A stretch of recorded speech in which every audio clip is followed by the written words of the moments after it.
বুঝো না যে তুমি আমার আসমান একটা চাঁদ, এই চাঁদ যদি না থাকে আমি আসমান দিয়ে কি করবো? কোনো সময় তুমি বুঝতে চাও না।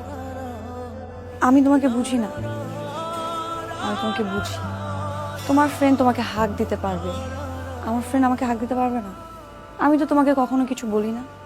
তুমি বিয়ে বাড়িতে যেতে পারবা, সেজে গুজে যাবা, আমি কখনো তোমাকে কিছু বলি না। অথচ আমি বিয়ে বাড়িতে গেলে তোমার মনে হয় আমি এখানে কোনো ছেলের সাথে রিলেশন করে ফেলবো। সবসময় তুমি আমাকে নিয়ে সন্দেহে থাকো। কেন এই সন্দেহটা? ঠিক আছে, তুমি আমার অনেক কেয়ার করো, সব কিছু ঠিক আছে, কিন্তু তাই বলে তুমি আমাকে সব কিছু বাইন্ডিং দিতে পারো না।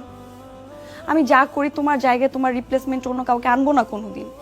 তোমার এটা বুঝতে হবে। আমি এতদিন ধরে যা করছি সব কিছু তোমাকে বোঝানোর জন্য করছি। তুমি জানি বুঝো তোমার কোথায় ফল্ট। তুমি কি মনে করো তুমি একাই আমাকে ভালোবাসো? আমি তোমাকে ভালোবাসি না? সরি, বিশেষ করে আমি আর কোনো সময় ভুল আর করবো না। আমার সাইড থেকে কাজ করতে সরি।